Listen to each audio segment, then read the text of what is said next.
We are so thrilled that we're able to do this webinar. People ask us all the time, they call our patient advocates and are asking for information specifically about mistletoe. And what an honor to have one of the leading experts on this webinar for people to learn from, to gain more information, and to hopefully help those that they love with cancer. And you know, more so than a physician, she's been a dear friend of mine. Met Naisha at a actually international meeting on mistletoe that was held in Germany in 2014. So it's been several years of really seeing her thrive and shine in so many aspects. So greatly respect her work and all the ways she's helped us. Really, it is her courage to bring the intravenous mistletoe therapy into her practice when she was practicing in Durango at Namaste Health Center that really opened the eyes of us as a group that was actually working on the protocol for the mistletoe clinical trial with Johns Hopkins University School of Medicine. And her successes that she was sharing were just so incredible that it led the researchers to want to actually try it intravenously versus subcutaneously injections. So really, she's definitely a pioneer in the world of mistletoe, and so excited to have her on here. And as Jensen mentioned, I know I'm going to just mention this because it's one of the favorite resources on the Believe Big website. And if you don't have it, make sure you grab a copy of it. The Metabolic Approach of Cancer that she and Jess Kelly wrote. And what I love about this book that's very different than many cancer books that are out there is that I really love that they have a section in the very front to assess your terrain, and it has different aspects of it. And just to give you an idea, they have from genetics to epigenetics to blood sugar balance to my favorite, which was the toxic burden. And they ask you questions on each of those topics and more to really assess yes or no, does this question apply to you? And you know, some of them really surprised me, like in the toxic burden, do you find it difficult to sweat? I'm like, wow, why is that interesting? That's an interesting question in toxic burden. You know, do you have any known environmental sensitivities such as odors to perfume or diesel fuel? Things that I probably wouldn't have connected with the toxic burden. And so what I love is that once you take this little evaluation, it actually asks you to look and score what is your most yeses in what section.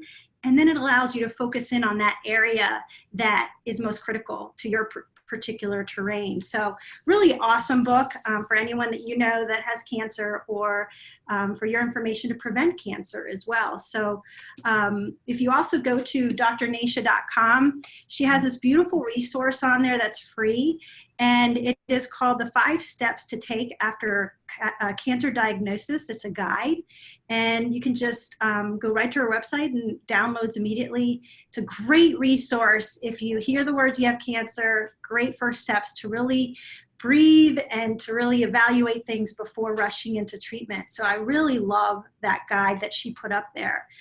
Also, after tonight, we will send you some links that we will discuss here, so we can send those to you in the email. Since you are registered, you'll get a follow-up email, thank you for joining, but also with the links to some of these resources. And one of them is actually the Believe Big Frequently Asked Questions about Mistletoe. It's one of our many resources on our website, believebig.org, that you can go on and download and share with a friend. So really excited to start this, and so let's get going. We are going to, I'm going to actually ask Naisha some questions that people have been asking me, and then we're going to let her talk through those things. And then at the end, there's a section on your screen, if you look, to ask questions. And then I'll be monitoring those throughout the evening. And then I can go ahead and ask her with the time remaining that we have left on the webinar. So make sure to chime in with your questions as they come up.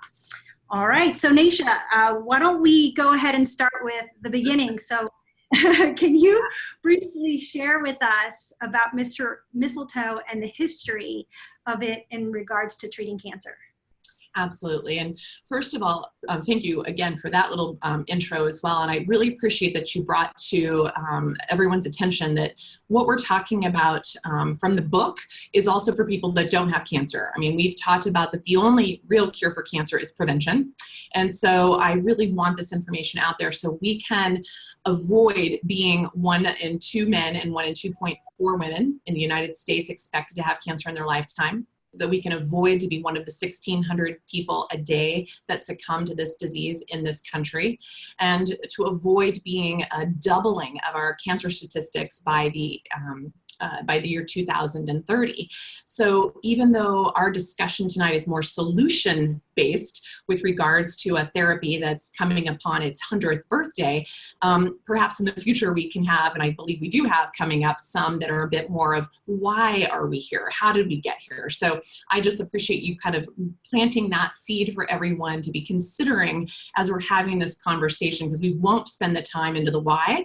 We want to spend the time into the what, and where do we go from here at this point. So ultimately, this plant totally intrigues me. And if you've just taken a walk in nature anywhere that there is a tree, you have likely stumbled upon what a mistletoe, plant looks like. At this point, what we know of the history is beyond its sort of rich, ancient, druidic, mythologic, and even folklore-centric remedies. It was used in sort of fertility, and it was used in sort of the concept in some of the ancient mythologic writings of bringing back the dead from the underworld, and has this very interesting kind of mythology around it as well. But we've been using it successfully since Hippocrates' time, the father of medicine, as a spleen tonic. And in Chinese medicine, that's related to our digestion and absorption of nutrients and the dissemination of those nutrients throughout the body. But in Western physiology and anatomy, the spleen is very much involved in our rebuilding and recuperation and regeneration of healthy new blood cells, and specifically into stem cells and immune cells. So it's pretty cool that we had a sense of that back at the time of Hippocrates, way back when. And gosh, about 100 years ago, just over that time, a woman named Dr. Ida Wegman and an anthroposophical philosophic man by the name of Rudolf Steiner. Many people know him from the realm of biodynamic farming, permaculture, maybe Waldorf school training. He's also pretty famous for his work with architecture, but he also had a keen hand in the natural products world, and especially into natural therapies. And he and Ida Wegman in the early 1900s started to use this therapy as a cancer therapy. And you can go into more of the details on the Anthroposophical Physicians, American Physicians website, which we'll also have links to this evening as well, to read a bit more about this. But basically, this therapy, which I'll go into a little bit more detail in a moment, is getting ready to celebrate its 100th year. Next fall, September 2018, there'll be several huge events happening all over Europe with regards to this medicine and its ongoing continuous use as an injectable adjuvant therapy in cancer. It is the most studied integrative cancer therapy in the world.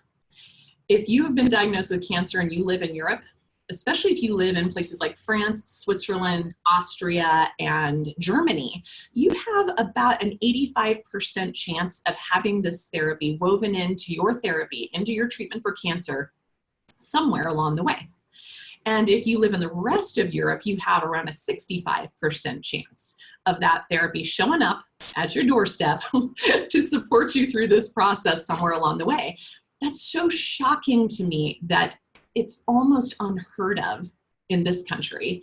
And yet there's a growing number of studies of uses of this plant medicine in Southeast Asia, in South America. In fact, one of our colleagues who's presented often at the Mistletoe conferences is the head of one of the largest hospitals in Sao Paulo, Brazil, and uses this therapy as a treatment in pediatric cancers. So that should show you kind of the safety and efficacy. If we're willing to inject this into our little people, during a cancerous process, there's probably something to it, okay? So like, hold on to that thought as we're moving through here. And then just again to reiterate, you know, in Europe and around the world, this therapy is not necessarily thought of as a standalone therapy. Okay, so both Evie, Lisa, and I will talk a little bit more about this into our conversation this evening, but it's been utilized as an adjuvant in addition to standard of care. So right alongside your surgery, your chemotherapy, your radiation, your targeted therapies, your hormone blocking therapies, your immune therapies. Okay, so it's not an either or. To me, this medicine is such the perfect bridge of our time and where we're wanting to go with integrative oncology today. So I think that that was a mouthful. I'll take a breath and see if there's anything else you want me to allude to before I dive a little bit more into this incredible plant. Yeah, no, I think that's amazing. And it's so true, because when people hear about it, they're concerned, you know, when they're not fully 100% aware of it like we are and have been educated on it, they assume that it's either or. Okay, I either do mistletoe or I do my traditional treatment. So what would you, you know, before we go there, what would you encourage patients to, you know, who want to, you know, investigate mistletoe and want to bring it to their oncologist, but they're concerned of the backlash or them not treating them? Or what do you say to patients who have that concern and how to overcome that? Sure. Well, first of all, there are, again, on your website, there's a lot of good resources, and your question, most often asked questions, is on there. But you can simply do a PubMed search yourself. If you type in mistletoe, you're often led down a few different rabbit holes. But if you type in its Latin name, Viscum album extract, that might get you a little bit closer to some good, reputable resources and studies. In fact, there's about 250 studies that we would consider prime, good quality studies per FDA standard US research models, okay? There are also thousands, and I mean that, thousands of studies worldwide on the application of this medicine in a variety of ways. So just again, I want to kind of tease in a few places where it's historically been used. It's been used with epilepsy, hypertension, headaches, menopausal symptoms, infertility, arthritis, rheumatisms. That's all right there on the NCI, National Cancer Institute, sort of repertory of information about natural substances. There's over 3,000 species of this plant worldwide. You, like I said, probably stumbled upon it yourself in nature. One of the things I think is very interesting is that even though we have 3,000 species, we have three main categories. We've got the European mistletoe, we've got the American mistletoe, and we've got the Korean mistletoe. We've done studies on all, but interesting to me is that the European mistletoe seems to have, and we'll go into mechanism of action here soon, the build out, the structure that has the most efficacy specific to our oncology world. Okay, and it makes me think about, again, when we think about plant medicines in general, it's like it's growing in a part of the world that is rich. It's from the area known as the Black Forest in Europe, and you think about the rich constituents of that soil and the ancient history of that area, and the terroir, the soil itself, is what gives rise to the types of chemical aspects of where these plants grow and where we can harvest and cultivate them further. So I think that's pretty interesting. Another interesting piece before we move forward is how in the world did somebody like Rudolf Steiner and Ida Wegman stumble upon this? They were simply out in nature, and they were keen observers of nature, which is also how we practiced medicine since the beginning of time. You know, the ancient Vedas, which is the oldest medical, the Chaka Samhita, the most ancient medical text there is, was written by the Vedas, the Ayurvedic doctors, which then gave birth a few thousand years later to Chinese medicine, which then gave birth down the road to vitalistic medicine, homeopathy, osteopathy.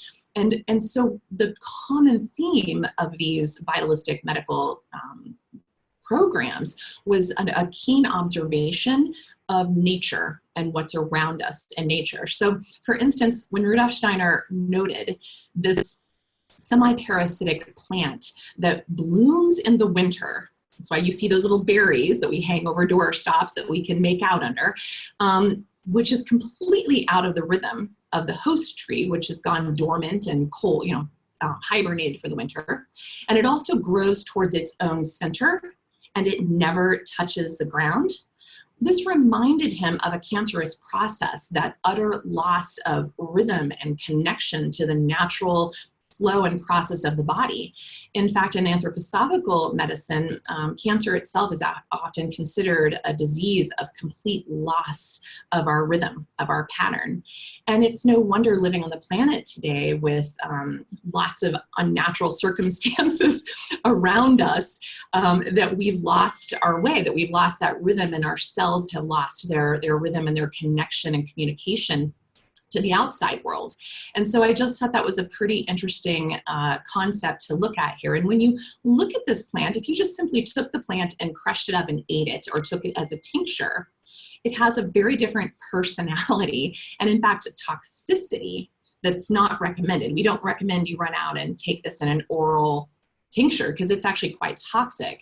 And yet again, this group of observant doctors and philosophers realized if you took some of the berries from the winter and some of the leaves from the summer, and you basically macerated it and whirled it together in a particular rhythm that moves in one direction on one side and the other direction on the other, creating this concept of a torus, which basically we'll get into, I won't go into physics here, but basically it's a very potentizing aspect in a lot of things in nature and a lot of things in medicine. They ended up with this extract that became incredibly potent medicine. And once it's sterilized and in some forms maybe fermented, in other forms maybe filtered, we found different sort of behaviors and different outcomes with the use of these plants. So just to give the listeners an idea, there are over 36 different companies processing mistletoe in Europe, in the EU, okay? And the 3 or 4 that we might have heard of, that you might have heard of across time, might have been Iscador, Lectinor, Helixor, Viscosan.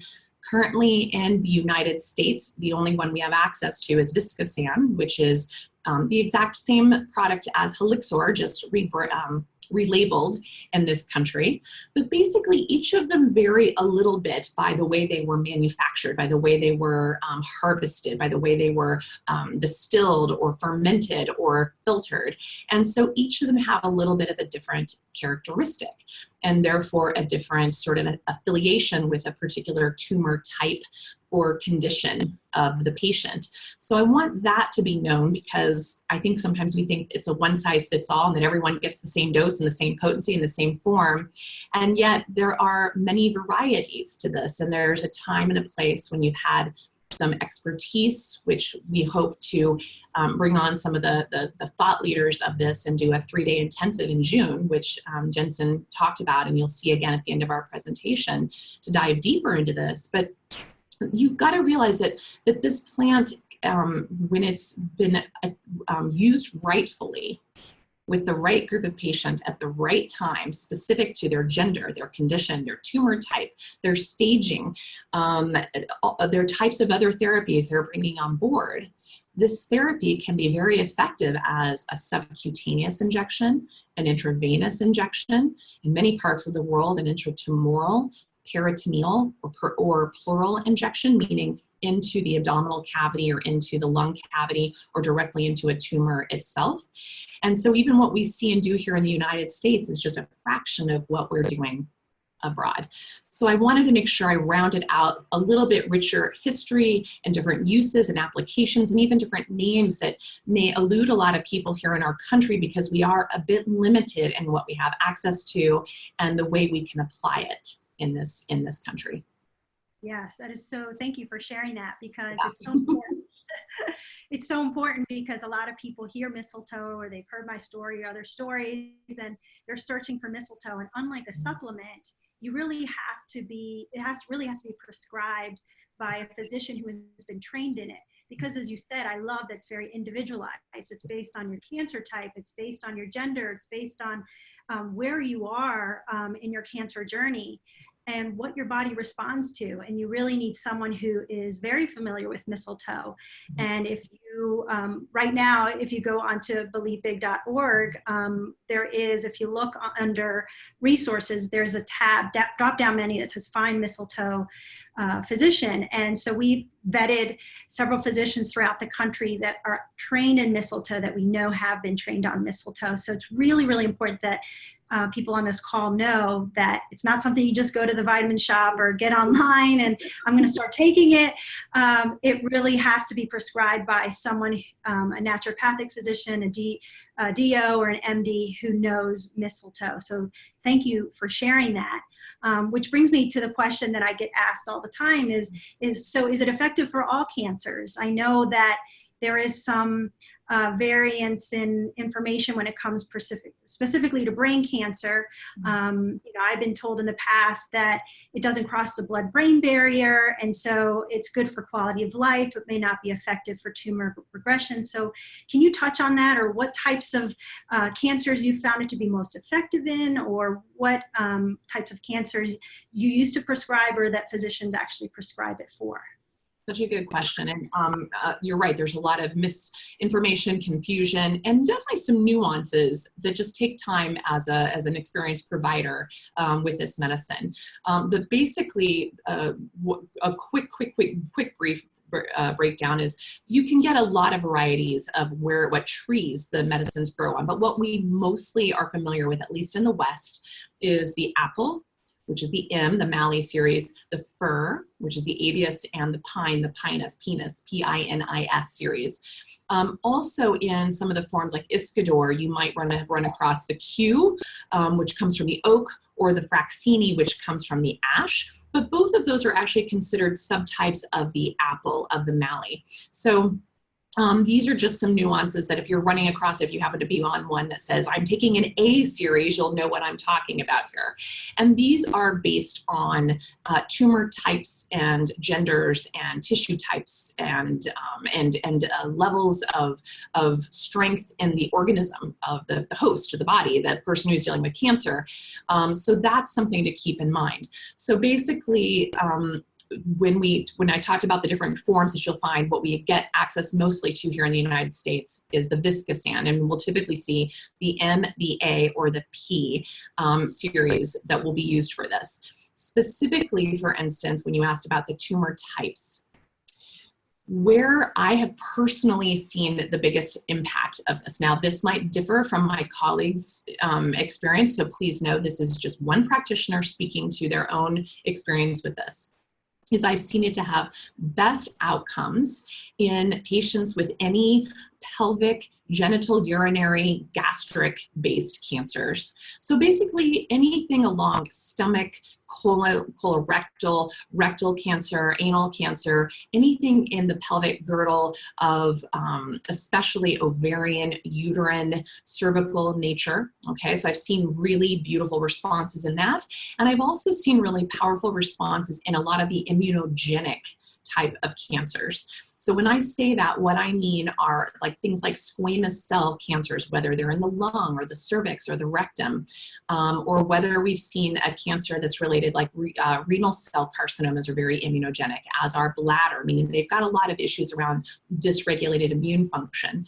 And then also in the blood cancers, lymphomas, leukemias, melanomas, and multiple myelomas seem to have really good outcomes. Now, I will tell you this, I have used it in every cancer type since, and even the weirdest, squirreliest, most rare forms with good response.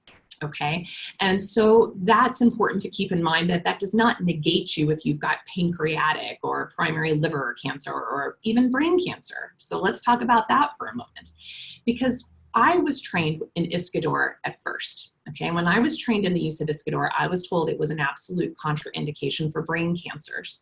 The reason being is because of the level of viscotoxin in the Iscador form, which is just one of the chemical constituents of this, that can have the potential of creating swelling before it moves things in the right direction. So basically anything that can take up space, what we call a space occupying lesion that has the potential to swell, like something in a biliary tract or in a lung space, like a bronchial, or in brain, the idea that something could swell 40 to 70% more than its original mass for a short period of time could be dangerous in certain situations.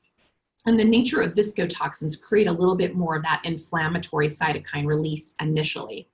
But in forms like Helixor, in fact, when I first gave my very first presentation to doctors, I shared with the Helixor team and a whole room of doctors that this was an absolute contraindication with brain cancer.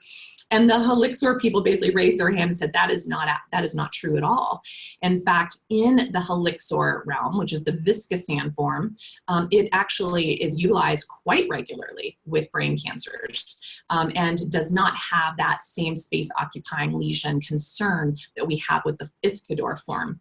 So I thought that was quite interesting. In fact, there is a couple of trials worldwide on the use of this with GBMs, glioblastomas, and there's one that we're hoping to get going at a major university in the United States in the not so distant future, specific to this brain cancer population. With regards to it crossing the blood-brain barrier, if you remember at the beginning of our conversation, it has a history of being used in some neurological issues such as epilepsy and headaches. And so I think that there is some evidence that definitely crosses the blood-brain barrier in a unique and safe way. But again, this is the place where you want to work with, when in doubt, work with a seasoned, trained professional who knows what type to match with what condition at any given time. Thank you. That's really informative. And so my other question is, so there's the subcutaneous use, and then there's also the intravenous use. So there's benefits to both, you know, and so what do you determine is the difference in recommending the intravenous versus the subcutaneous mistletoe therapy? Perfect. Well, the first time I was exposed to mistletoe therapy in this country was in 2003.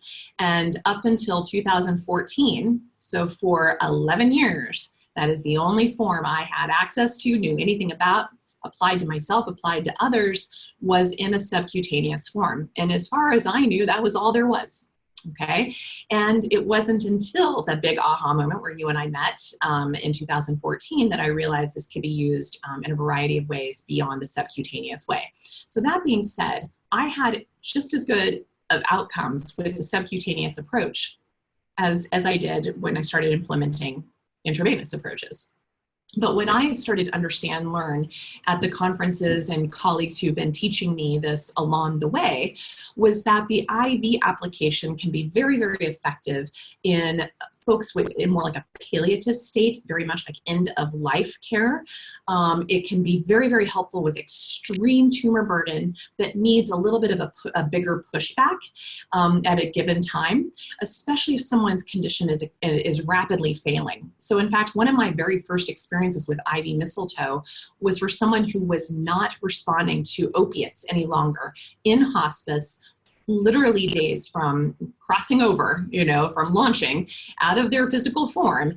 And I went over because the hospice team requested. I actually had some good relationships with hospice in my community and did a lot of home health support for folks in the end with acupuncture, homeopathy, and other therapies for many years. But we were able to administer IV, very, very low dose, just 150 milligrams of intravenous mistletoe.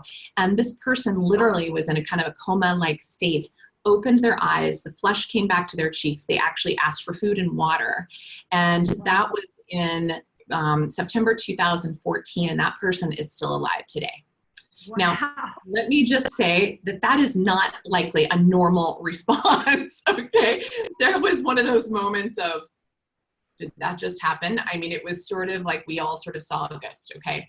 So that was just one of those extreme stories. I like to share the extremes because miracles happen. Thanks to people like Kelly Turner and her work, we see that these happen maybe a lot more often than we're led to believe. But that was one extreme example. However, I've also had patients who've come in who were literally carried into the clinic. In fact, some that we've had mutually shared folks that were carried in, unable to walk under their own volition, under so much pain, and under so much medication that kept them in such a fog that literally in the midst of the several hours of the infusion, the lights sort of came back on, their energy got better, they kind of kicked in, their appetite kicked in, and their pain diminished in the midst of their very, very first IV. That is not as uncommon as you would expect. And in fact, the most dangerous side effect of that is people withdrawing from their opiates too quickly, okay? Because suddenly they don't think they need them, and that is not a good idea. Again, you want to be in a very clinical environment. You want to work with a team that knows how to support you with the other therapies you might have going on, but it's not uncommon to see immediate pain reduction. It's not uncommon to see immediate sort of vitality seep back into the client in front of you with an IV application. So there are times and places, if you're in a place where you have no access to an IV and you're in trouble, by all means still use the sub-Q. One does not necessarily preclude the other. They just can be used at different times. And the other mistake I see made is people might do IV, but then forget to do their sub-Q. And as Evie Lise mentioned, they offer a little bit different mechanisms of action and rapidity of their onset of symptom support. So a quick breakdown of just general mechanism of action for mistletoe in all of its infusions. Why you don't hear me talk about its oral use, even though it has an accepted labeling for oral use for headaches, even in this country, we don't use it in cancer orally. It frankly doesn't work. And the reason being is because the main constituents of the anti-cancer effects of mistletoe are called lectins. These are particular chemical structures within the plant that makes it have the cancer fighting qualities. It is degraded too quickly in our GI tract, in our saliva, in our tube, in our stomach, in our large and small, our small and large intestine. So we have to avoid that by going subcutaneous, intravenous, intratumoral, peritoneal, or pleural. So those are the ways. And in some populations, we've seen in some pediatric populations, maybe nebulized has a role, but we won't go into that here today. So I'm going to kind of look at my list here so I don't miss anything on its main mechanism of action. But the immunogenic activity, meaning the way it helps support and modulate the immune system, is related to a variety of biologically active components, including the lectins that I've discussed, but also the viscotoxins, amino acids, flavonoids, triterpenes, alkaloids, and polysaccharides. Now, if you're a cancer researcher, your little ears should be buzzing right now, because that's where we're putting all of our research dollars and the billions of dollars we're infusing into immune therapy research right now. It's all about lectins, folks. It's all about these particular proteins. It's all about these polysaccharides. And yet we've had access to this type of plant medicine for some time without the side effects that we're seeing with some of these billion-dollar drugs that are hitting the market. Mistletoe lectins, which are the most abundant and most studied compound within the mistletoe, have some cytotoxic activity, meaning they directly can kill the cancer cells, and immunogenic properties. Whereas the viscotoxins and the alkaloids, along with a few lectins that I've already mentioned, can actually have a direct kill to the cancer cell by inducing apoptosis. That's a really big deal, because if we're inducing apoptosis, that also insinuates that we're upregulating mitochondrial function, which is what is in charge of apoptosis, programmed cell death. And cancers start to grow crazily because they don't have that programmed cell death or apoptosis working properly. So mistletoe has been shown in a variety of its compounds to impact that one major component of a cancering process, which I think is huge to really highlight. It also lowers angiogenesis, which is the new growth of tumor, of blood vessels to the tumor, by lowering something called vasoendothelial growth factor. We give pharmaceuticals for that. They have a lot of terrible side effects. This works quite well. It stabilizes the DNA and repair of healthy DNA in our healthy cells. It inhibits ribosomes and protein synthesis, which is related to the inhibition of cancer cell proliferation. So it actually stops the cancer cells from proliferating further. It impacts platelet aggregation and inhibits metastasis. So when cells get really thick and sticky, they have a tendency to invade and metastasize more. So it helps kind of keep things nice and fluid and moving around the building nicely, but not invading and migrating and metastasizing. Very anti-inflammatory. That's one of the things we can easily see on lab values, but also subjectively from patients' pain response. By modulating the pain response, lowering things like interleukin-6. This is huge in cancer research because C-reactive protein and IL-6 are also prognostic in cancer progression. It immunomodulates, as we mentioned already, by stimulating macrophages, T lymphocytes, natural killer cells, dendritic cells, cytokines. Again, if you are an immunologist or a cancer researcher, you are pretty excited to hear these kind of words because this is a big deal.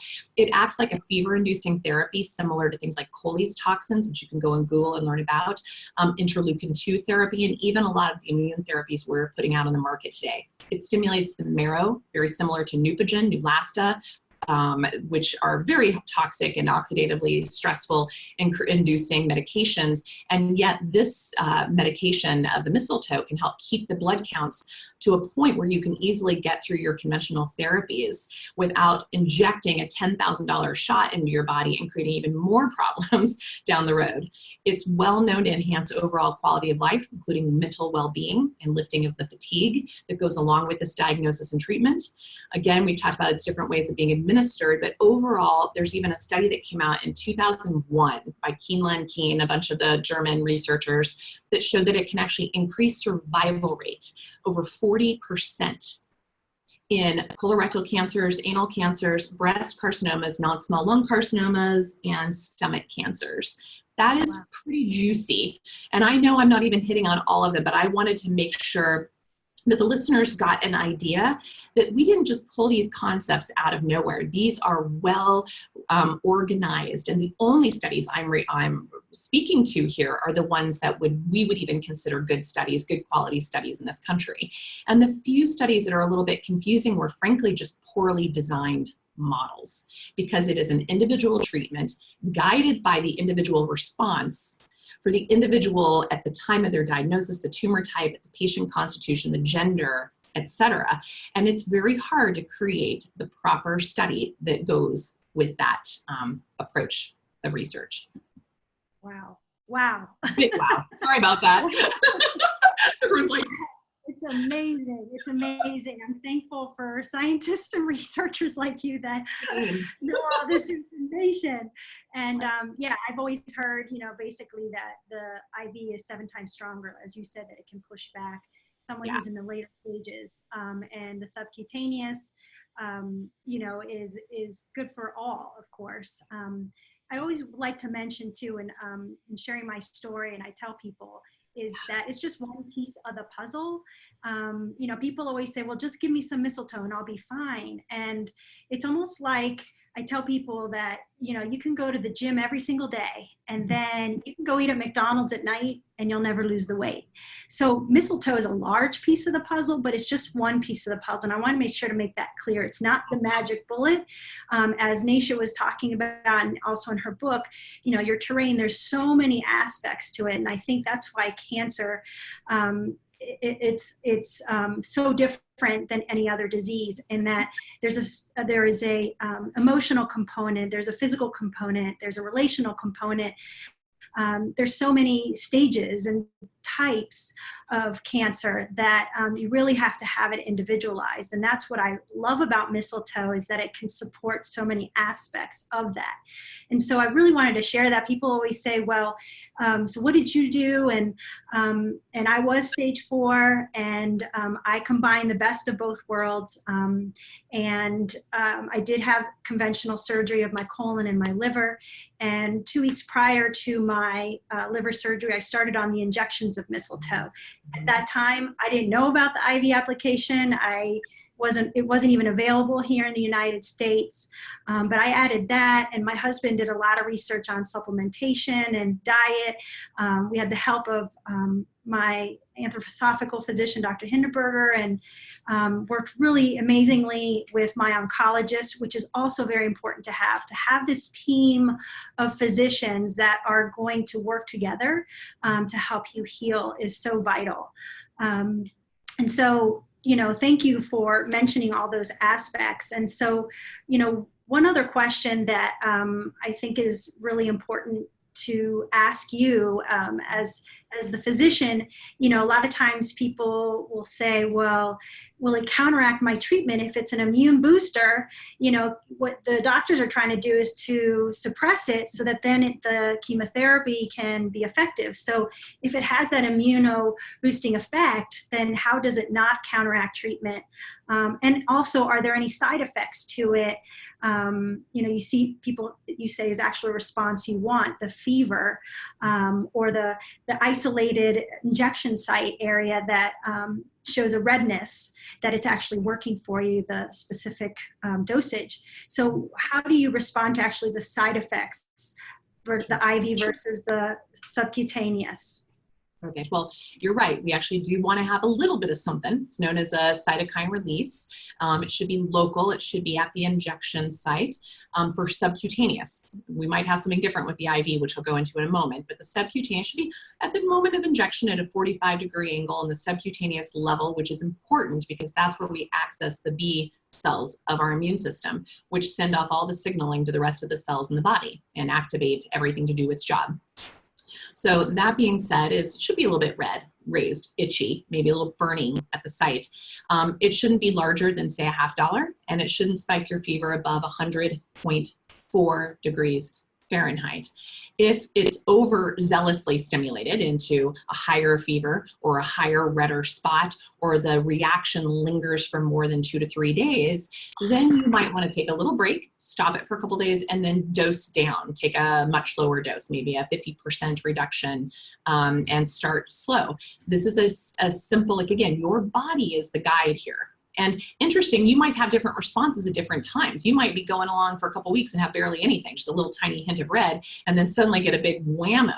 Sometimes that's because your body might be fighting off another infection, or it might have had, just like maybe you're finally waking up that dormant immune system. But one of the things I think is very important for the listeners to understand is we used to think this was an immunostimulator. But I use the languaging very carefully. It's an immunomodulator. So very quick visual. I do this a lot, but here's the teeter-totter of your immune system. This is very, very simplistic, okay? So on one end of the teeter-totter, we have Th2 dominance. This is where we often see cancer processes. Allergies. So people with a long history of allergies have a higher risk of cancer. So if you had allergies as a kid, you get in there and you clean up that terrain now, so I don't see you as a cancer patient down the road, okay? That's a Th2 dominant process. A Th1 dominant process at the other end of the teeter-totter is an autoimmune reaction, okay? That's our rheumatoid arthritis, our lupus, our Hashimoto's, okay? This end of the teeter-totter is also no bueno. That's where you're always very scared of stimulating an immune reaction. And in fact, our new beautiful billion-dollar immune therapy drugs are literally killing people from autoimmune organ failure side effects, okay? It's overly shutting down Th2 and overly stimulating Th1. So where we want to focus in cancer care in general is we don't want to guess. We want to be very judicious in our approach. We want to focus on the center of that teeter-totter. We want to modulate. We want to balance it, okay? So when we use things like getting your vitamin D levels appropriated, making sure your microbiome is functioning, vitamin A status, things like that are very helpful. Probiotics, fish oil, very much work on the center of this teeter-totter, okay? Very simple, inexpensive things many of us just do every day, right? But low-dose naltrexone, things like immune therapies, and especially things like mistletoe, have a direct impact on the center of this teeter-totter. So whether you are Th1 dominant, Th2 dominant, Th1 and 2 dominant, which is a fun journey I had in all of this, or both Th1 and 2 depleted, we can balance that right here. And so it is used to enhance outcomes with whatever therapy you are adding it to, whether it's standard of care chemo, radiation, surgery, immune therapies, hormone blocking therapies, targeted therapies, or even IV vitamin C, hyperbaric oxygen, ketogenic diets, CBD therapies, you name it. We are able to come in and support that overzealous or underzealous response to get what we want for an outcome. That's awesome. That's awesome. That's a great way to explain it. And so I see we have about 10 minutes left. I know it went so fast. I was like, wow, so much great information. I learned so much already. I thought I knew so much about this, but I continue to learn by hearing from you and others. So thank you for all that you've shared tonight. And so I'm going to go ahead and open it up for questions. And if you guys look at the bottom tab of your screen, there's a Q&A box, and you can open that up and you can ask some questions. And while those are coming through, I just wanted to give people have been asking also about the Mistletoe clinical trial.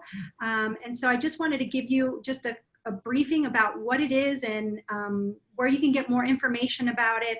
I can't share results or anything like that because it is still in process. And so Johns Hopkins will release that information once things are completed. But I wanted to let you know that in December of 2015, the phase 1 intravenous mistletoe clinical trial was approved by the FDA. And that was just an exciting night. And what was amazing was that it was actually approved on Christmas Eve. I mean, mistletoe, Christmas Eve, approved on that day. It was just incredible. And it was a long review process by them and also the Johns Hopkins Internal Review Board. I really feel like this is a huge step forward because it brings the best of the conventional world and the complementary world together. It's a team approach. It's been a team approach. And the reason why this trial is so important, because until a clinical trial is completed here in the US, mistletoe cannot be offered as standard of care by oncologists. As much as they may believe in it or know its validity, until a clinical trial is done here on our soil and shown to be safe and effective and gone through the process, they will not be able to cover it. And our hope is that one day it would also be able to be covered by insurance. So that's the reason why we're doing this trial. And thank you for all of those of you who have supported that initiative, part of Believe Big, and continue to support it through this process. And so I wanted to let you know that the primary objective of the trial is to test safety and to identify the recommended phase 2 dosing. Patient eligibility requires that a patient be a solid tumor patient, stage 4, that at least one line of prior systemic therapy or other standard of treatment had been done, and have a life expectancy of greater than 3 months. There's more specific qualifications, and you can go on believebig.org. There is a What is Mistletoe tab on the top, and there's a drop-down menu that says Mistletoe or the clinical trial, and you can click in there and it'll actually take you to the government website that tells you the specifics on what you need to do in order to inquire about participating in the trial. Okay, so I see many questions that have come through, and so I'm going to go ahead and start here at the top here for the people who chimed in first. And so the question is, a patient with cancer was considering mistletoe, but was confused when hearing about the immune response and the inflammatory reaction we described as a desired effect. Wouldn't causing inflammation be a bad thing? So hopefully I explained very clearly and that teeter-totter analogy. And then also it's a local inflammatory response that just is basically stimulating a communication system in the rest of the body, an abscopal effect, meaning a distant effect from a local response. Okay. This next question says, is the lectin in mistletoe, are they the same lectins in legumes? Yeah. Okay, very good. There's lectins in everything. So the lectins are very individualized to different things. So again, we're not putting lectins through a GI tract. We're not doing that because these get degraded. We're doing this through a vascular, subcutaneous, intratumoral thing, which is bypassing. When we think about lectin issues and GI, inflammation or allergies, they're a whole different animal that we're talking about here. Yeah. Okay. Good question. Awesome. Yeah, I didn't know that. So what, someone's asking about when you're doing other treatments, when would you do it on the same day, on the off day, for when you're doing the IV mistletoe or the subcutaneous? Does it matter when you are doing that in conjunction with? I love that question. I should have said this because you could literally shoot up your mistletoe and go onto the surgical table. You could literally be getting an IV of mistletoe while getting, just finishing up your chemotherapy or just coming out of your radiation. The only thing you don't want to do is you don't want to inject into surgical sites or radiation fields or anything that looks irritated and obnoxious. And you don't want to re-inject if everything's still reacting strongly from the previous injection. Otherwise, there's literally no contraindications of when this is applied in the midst of therapy. And I have a lot of patients that'll do their injection and go in for their chemotherapy or go in for their radiation. Not a problem on the same day or even within a few minutes of treatment. Yeah. Okay. Yeah. And so thank you. And so what do you suggest for those who are in remission or have a past chemo or radiation exposure? How does mistletoe fit into their journey going forward? It is such a huge part. When I do the trainings for the physicians, I spend probably an hour on this alone, maybe 30 minutes on this alone. So I can't go into it here because it's very individualized for the tumor type and the person, the constitution and their history and how much treatment they had, et cetera. If there was someone who had a massive stage 4 aggressive cancer type that likes to recur very rapidly, such as ovarian cancer, for instance, if it recurs within 6 months, that's considered, unfortunately, a death sentence in Western medicine. I'm going to be a lot more aggressive with them in staying on it every week for the first 2 years. Because once we hit the 2-year mark with ovarian cancer without a recurrence, your likelihood of recurring drops over 70%. But there are certain types like breast cancers that don't really like to recur for 5, 10, 15 years. So I look at more of like a long-term sort of maybe a few times a year treatment. Maybe we stay on it for the first full year out of therapy and then maybe start to spread out the treatments and maybe do a box or 2 a year for ongoing maintenance. So it'll differ on tumor type, personality, because there's also no issue of getting on it and staying on it. Okay, I have a lot of patients who will think I don't ever want to inject for any longer than I have to, but they'll get to the end of their 6 months or year, their 2 years and say, can I keep going? Yes, you can. There's no problem continuing on this therapy as well. And I think you and I can both attest to that personally, as well as hundreds of other patients that have made that same decision. Yes, and that's actually, was one of the next questions. And, I get asked that a question a lot, and I always defer to the patient's physician.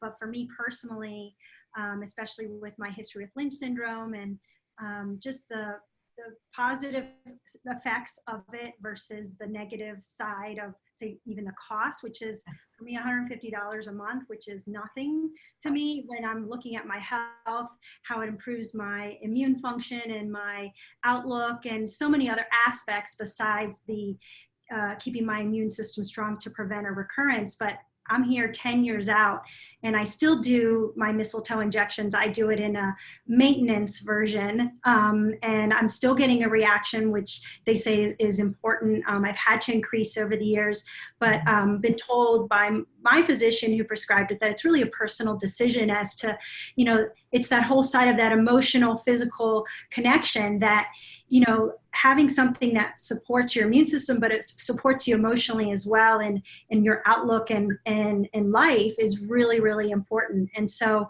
that was a great question that you answered. And it's a question that a lot of physicians were even discussing in Germany. How long? Exactly. No pat answer for it, but yeah, I really feel it's an individualized decision. But I don't think I'll ever stop. Yeah. All right, so this next question is, okay, that's a little more specific.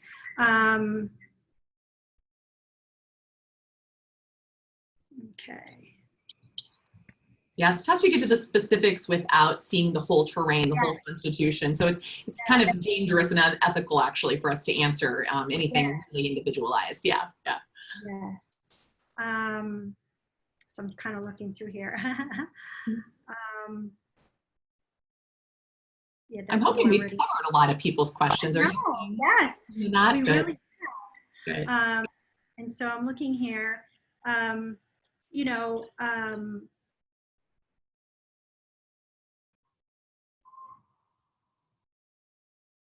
Okay, so, and I guess is another personal question, but when you're looking at a later stage diagnosis, and this is what this person was asking, they're stage 4, as I was, and, you know, have been told by physicians that, you know, chemotherapy was a must for them, and that, you know, the chances of survival are so much less if you don't. And so how do you balance that as a physician, but also as a patient when you're hearing this information to process through what's best for you? Wow, that's such a beautiful question. And I guess I'm going to kind of throw a question, sort of question slash comment back out to everyone and just chew on this for a moment. But if I ever ended up back in that cancering place again, and I opted to do standard of care interventions of any kind, whether they're in tiny microdosings or full kablam, you know, full napalming of the system, would it not make sense that you would bring on a supportive therapy to help the outcomes of those therapies to, as I stated earlier, a 2001 study showing a 40% survival rate compared to people not on, or a 40% higher survival rate compared to people not on mistletoe, compared to all the different things I was explaining, that it can help keep your blood counts good through therapy, that can help keep your quality of life and your energy and your stamina and your fatigue at bay, you know, through the process. It would make sense to me that if you're looking at down the barrel of the gun and trying to decide which way to go, if you go that, whatever route you choose, this therapy is a way to enhance your outcomes no matter how aggressive the treatment or how aggressive the cancer. So it's sort of a comment question back at you place, that it seems really strange to me that we don't just automatically fit the same bill of 85% of people in vast majority parts of Europe taking this along with their conventional standard of care therapy. Yeah, but this person in particular, I believe, did not want to do the conventional, and was told I hear you. that they needed to, and so they're feeling this fearful state of, what if I don't listen and I go down the wrong road? But I feel like I just want to do the mistletoe, or I just want, which was my case. But again, my terrain, my situation is completely different than someone else. Well, and Eunice, I think you nailed it. First of all, you need to look at a lot more than whatever therapy you choose to do, whether all conventional, no conventional, all alternative, no alternative. You have to understand what's best for your constitution by understanding how you got there, which requires the ability to test, assess, address, and adjust accordingly. We don't guess. So I've had folks who spent tens of thousands, hundreds of thousands of dollars on alternative therapies who never took a conventional standard of care therapy, who it failed them miserably because, I'll tell you quite frankly, it was the wrong treatment for them. It was not appropriate to their constitution, their tumor type, their reason why they got cancer to begin with. It's both ends of the spectrum. I've seen malplaced treatment decisions because we jump into reaction versus response and deep learning and understanding of our constitution before you do anything. That's why I give that 5 handout that you're going to be sharing. Before you choose anything, see what's actually going on with you, and then choose. And if you do choose any therapy, conventional or otherwise, or a combination, make sure it fits you. We are in a time in our world today, you do not have to guess. You can be truly precise about and target your cancer from a variety of ways. Purely standard of care, purely alternative, and everything in between. So that would be my recommendation to that person, is don't just go, go and get quiet and get clear with yourself, but explore what got you here and explore what's going to help get you out of here before you jump on whatever treatments you choose. But I do recommend that some type of supportive therapy along the way, be it emotional, dietary, lifestyle, spiritual work along the way, including some things like mistletoe, can at least cushion you while you're determining the best next steps. That is phenomenal. Wow, fantastic. I'm going to just ask you one last question, because I know we're out of time and I want to respect your time. There was a question that, I know it doesn't counteract treatment, but this person was asking, their CA-125 rose 60 points since they began sub-Q mistletoe and the keto diet within the last month. Could the rise be the mistletoe, and can it come back down, or is it something else that she's not aware of? Well, I mean, again, I need to look at the whole terrain, but there are many chemos especially in the ovarian cancer realm, that will rise your CA-125 initially, especially doxorubicin, Gemzar. That's a very common finding. So there are many chemos that will take your CA-125 up before it comes down, or other tumor markers for that matter. So 1 month is nothing. You know, you want to look at the rest of it. I would look at the trifecta. I would look at other labs. I would look at other things going on into the system. Are you actually doing a proper coached ketogenic diet, or are you doing Atkins, or what I call junk food internet keto?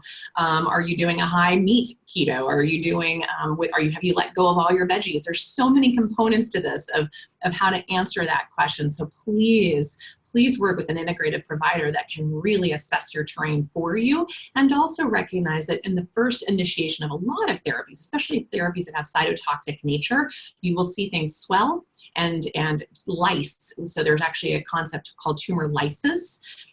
So go and take a look at what that looks like, which will see some markers go up before they come down. So there's a lot of ways to answer that question, but it depends really on that individual, and I would encourage them to follow up, do with their due diligence on that. Awesome. Well, thank you so much for your time. Amazing. I'm so excited for this webinar. And for those of you who are here listening, because you registered, you will get the actual link following this webinar, so you can kind of watch it over again if you missed something, or you're taking notes and you're like, wait, I didn't catch that quite well. So we will make sure that you have that replay link. And then also we will post this in the future on our website for people to learn more about Mistletoe. But thank you so much, Naisha, for your time, for all the work that you do to help the cancer patients in this country. And I'm just so thankful for you. So you all the best, and back at you. Thank you so much, everybody. Have a beautiful, beautiful night. Thank you.